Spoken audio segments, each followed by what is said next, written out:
तव्हांखे ख़बर ॾियूं PTI MPA दुआ भुट्टो पंहिंजे मुड़ुस हलीम आदिल शेख खां रस्ता धार करण जो फ़ैसिलो करे वरितो।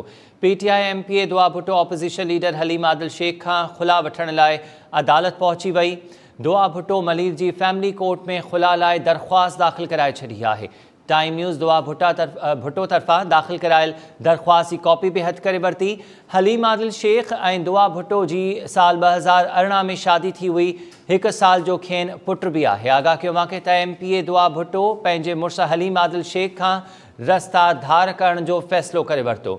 PTI MPA दुआ भुट्टो ऑपोज़िशन लीडर हलीम आदिल शेख खां खुला वठण लाइ अदालत पहुची वई। दुआ भुट्टो मलीर जी फैमिली कोर्ट में खुला लाइ दरख़्वास्त दाख़िल कराए छॾी। टाइम न्यूज़ दुआ भुट्टो तरफ़ां दाख़िल करायल दरख़्वास्त जी कॉपी हथ करे वरिती आहे। वाज़ेह रहे त PTI अॻवान SN असेंबली में ऑपोज़िशन लीडर हलीम आदिल शेख ऐं MPA दुआ भुट्टो जी 2018 में शादी थी ऐं उन्हनि जो 1 साल जो पुटु बि आहे। नाज़ शहर खां तफ़सील मालूम कयूं था। नाज़ आगाह कजो वधीक।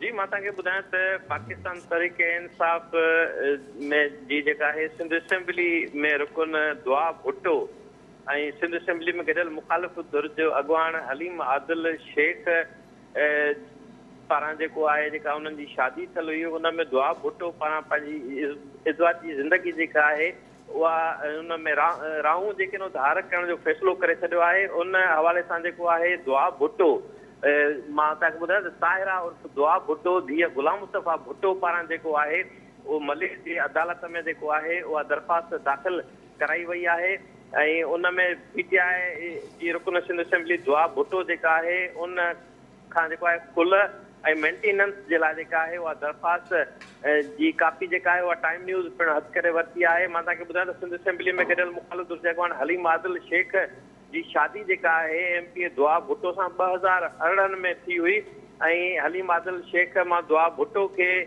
जेको आहे 1 साल जो पुटु जंहिंजो नालो कामिल हलीम आदिल आहे उहो पिणु आहे ऐं दुआ भुट्टो हलीम आदिल शेख जी जेका आहे दुआ भुट्टो सां ही ॿी शादी हुई जंहिंजो अॼु जेको आहे उहा मलीर जी अदालत में खुलण जे लाइ MPA दुआ भुट्टो जेको आहे उहा पहुती आहे।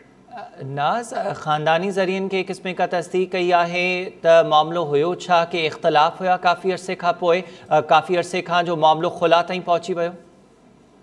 जी इन क़िस्म जी ख़बर जेका आहे दुआ भुट्टो सां जॾहिं असांजे ज़रियनि पारां तस्दीक करण जी कोशिशि कई त उन पारां जेको आहे डोंट मैसेज मी जो मैसेज करे ऐं नंबर जेको आहे उहो ब्लॉक ते लॻाए छॾियो। पारां कंहिं क़िस्म जो को मौक़िफ़ ॾियण जो जेको आहे उहा न कयो वियो जॾहिं त हलीम आदिल शेख जा ज़रिया जेके आहिनि उन्हनि पारां इहा तस्दीक कई वई आहे त कुझु मामिलो आहे जॾहिं त मूंखे हिन वक़्त ताईं कंहिं क़िस्म जो को लेटर जेको आहे उहो न आहे मिली सघियो।